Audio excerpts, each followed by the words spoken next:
Mañana, día 12, es el día del glaucoma, el Día Mundial del Glaucoma. Nosotros vamos a tratarlo ahora en nuestro espacio. Está ya con nosotros el director médico de las clínicas Baviera, de Valladolid y de Palencia. Enseguida se lo presentamos, pero antes vamos a ver vamos a ver un vídeo donde vamos a saber y conocer qué es el glaucoma, a cuántas personas afecta y por qué se celebra este día mundial.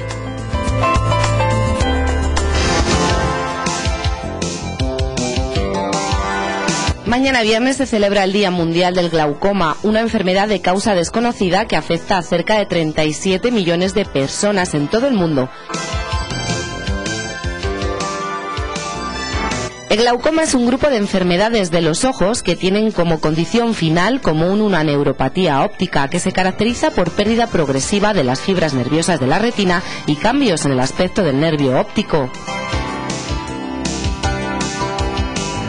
Algo que hace relevante a este padecimiento es que en la mayoría de las personas afectadas no presentan síntomas en las primeras fases de la enfermedad.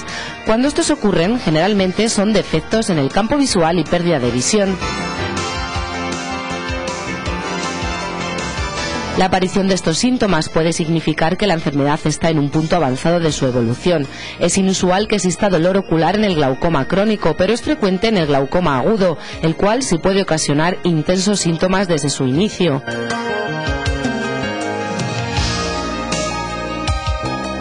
El número total de personas que presentan esta enfermedad es elevado, pues su prevalencia oscila entre el 1,5% y el 2% en los mayores de 40 años. El glaucoma es una de las principales causas de ceguera irreversible en todo el mundo.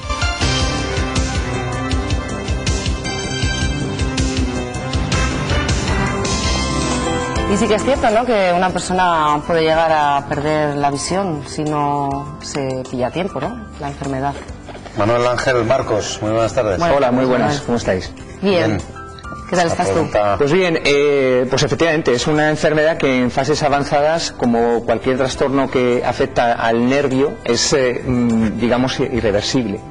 Entonces por eso de ahí las campañas de detección precoz para evitar precisamente llegar a estos estadios tan avanzados de la enfermedad. Bueno, ya ha demostrado el vídeo más o menos qué es el glaucoma. Vamos a puntualizar un poquito más porque hay diferentes tipos de glaucoma. Además has traído un ojo para que se vea bien, para abrirlo y ver su interior, ver cómo es y cómo se produce esta enfermedad. Pues efectivamente es una enfermedad un poco compleja ya desde la base, digamos, genética, de la base de bioquímica. Una enfermedad, digamos que es un cuadro sindrómico. En medicina hablamos de síndrome como conjunto de enfermedades. Básicamente todas tienen una afectación característica, prototípica del nervio óptico, que es lo que las caracteriza, y después la mayoría de las veces van acompañadas de un aumento de la presión intraocular, que es lo que más detectable las hace. Ahora bien, existen glaucomas que no tienen una presión elevada, los llamados glaucomas normotensivos. Quiere decir que el cuadro tiene distintas formas de producirse. Y después, efectivamente, como hemos visto en el vídeo, hay un tipo poco frecuente, muy raro, que es el glaucoma agudo, el ataque agudo de glaucoma. Muy poco frecuente, no es el glaucoma común, que se caracteriza por una subida muy brusca de esa presión intraocular, y ese es característicamente clínico, cursa con dolor, con pérdida de visión, incluso con trastornos generales tipo náusea, vómito, que es fácilmente detectable. Típico de hipermétropes en edad avanzada, ese es poco frecuente. El más problemático, quizá el que no da síntomas, el glaucoma crónico simple. Cuando se manifiesta la enfermedad del glaucoma en los ojos, ¿se manifiesta en los dos ojos y se va desarrollando en cada uno de ellos o solo aparece en un ojo? Habitualmente el glaucoma crónico simple es una enfermedad bilateral asimétrica, es decir, afecta a los dos ojos pero no de manera igual en los dos ojos. De hecho, algunas veces descubres un ojo afectado y el otro todavía está en unas fases tan iniciales que los estudios que hacemos de valoración de campo visual o de valoración del nervio óptico prácticamente no tiene afectación. Pero siempre se ha de considerar como una enfermedad bilateral, es decir, cuando tienes un ojo ya diagnosticado tienes que recaer una sospecha alta sobre el otro ojo de que también puede tener el problema de glaucoma, el problema del daño del nervio óptico. Tenemos aquí el ojo que nos has traído. Yo creo que diseccionando este ojo vamos a las partes del ojo, que es lo primero que deberíamos efectivamente, pues el ojo de por sí lo podemos considerar como una bola que tiene un contenido dentro, y ese contenido, parte de ese contenido es líquido. Entonces, bueno, pues dentro del ojo existe distintas partes, pues la córnea, el cristalino, el cuerpo vítreo, y quizá una de las partes donde realmente más problemas pueden aparecer cuando hay afectación de esa tensión es el nervio óptico. Está en la parte de atrás y es lo que produce o lo que conduce los estímulos hacia el sistema nervioso central, hacia el cerebro para ver. Pues bien, la mayoría de los glaucomas, como digo, se produce un aumento de la presión, y esa presión aumentada sobre las paredes, pues donde más repercusión tiene es donde más débil podríamos decir que es el ojo, que es justo a nivel de la cabeza del nervio óptico. Y esa afectación de la cabeza del nervio óptico es precisamente el glaucoma. Yo quería saber si a vista de las demás personas, ¿no?, cuando una persona sufre un glaucoma, se ve a simple vista.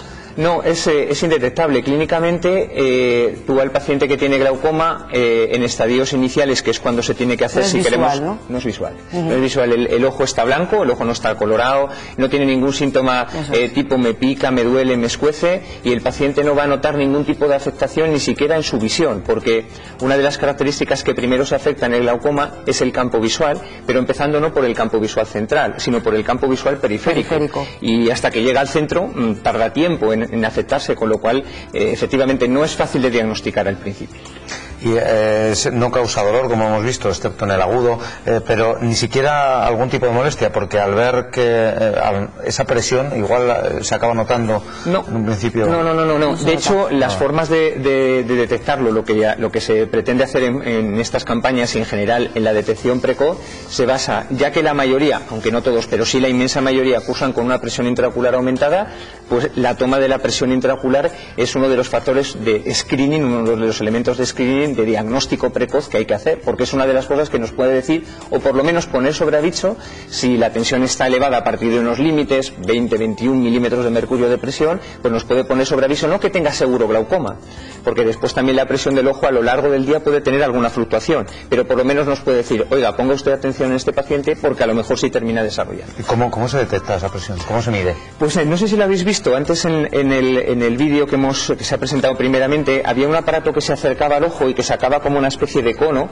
una especie de terminal, que eso se llama tonómetro de contacto, y eso, apoyando sobre el ojo, ejerce una especie de presión a nivel corneal que mediante una ruleta trata de compensar la presión intraocular, y en ese momento da una medición que es la presión intraocular, la presión que tiene el ojo por dentro. Hay pruebas específicas, ¿no?, para detectar esta dolencia. Claro, la prueba más básica es la prueba de la presión intraocular, que muchas veces es la que pone sobre sospecha. Pero, ¿habitualmente en una consulta rutinaria se puede hacer? Sí, la prueba de presión. ¿Puedes pedirla? De hecho, incluso muchas veces en ópticas hay aparatos para medir la tensión. Muchas veces los aparatos con los que graduamos tienen como dos cabezales, que uno es el autorrefractómetro, que sirve para graduar, y el otro es el medidor de la presión, en una forma de medir que no es de contacto, sino que se llama neumotonómetro o tonómetro de aire.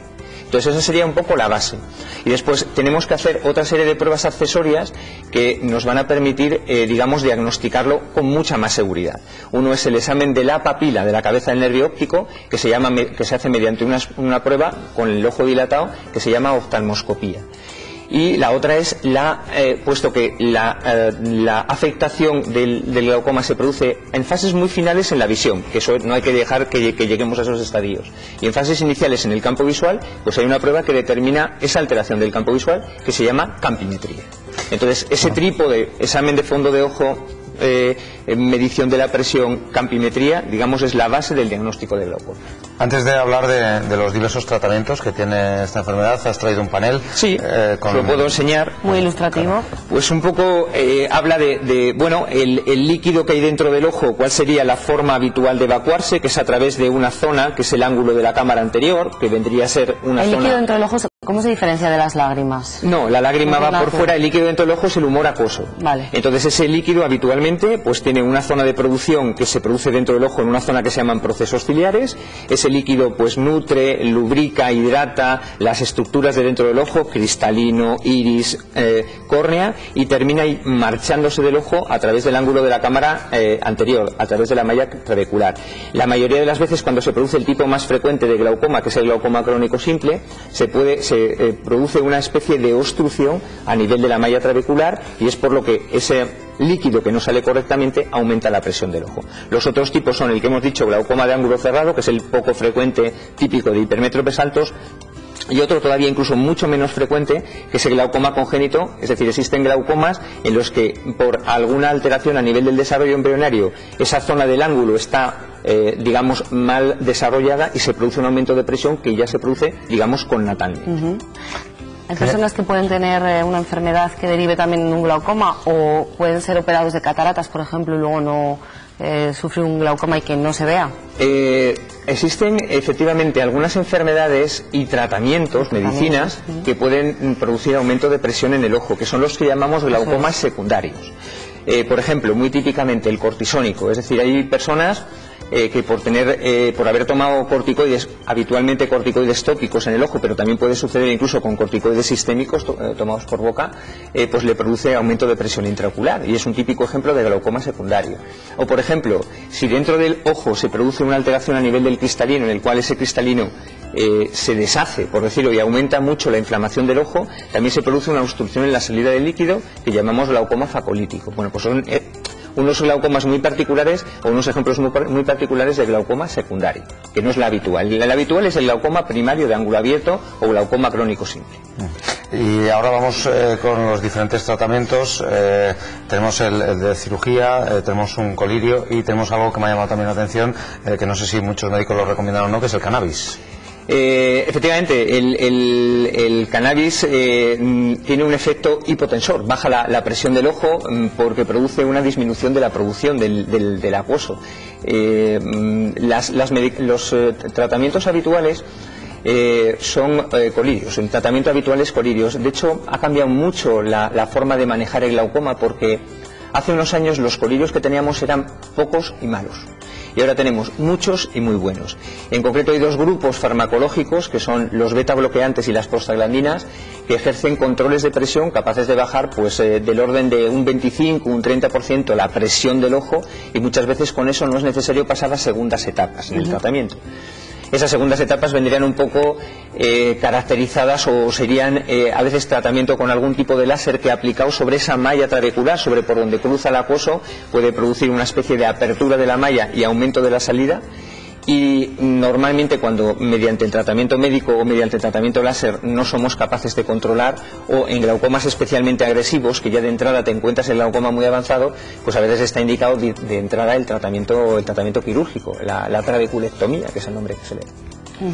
Pues, no, interesante, la verdad, da para mucho este tema. La verdad es que es una enfermedad bastante compleja, porque se manifiesta de muchas maneras en distintos ojos. Sí, sí. Manuel Ángel Marcos, director médico de Clínicas Baviera de Valladolid y Palencia, muchísimas gracias. Gracias a vosotros por invitarme. Y bueno, nos veremos pronto. Gracias. Mañana, recuerden, día 12 de marzo. Sí, que el vídeo hemos dicho viernes, es mañana, sábado. Glaucoma.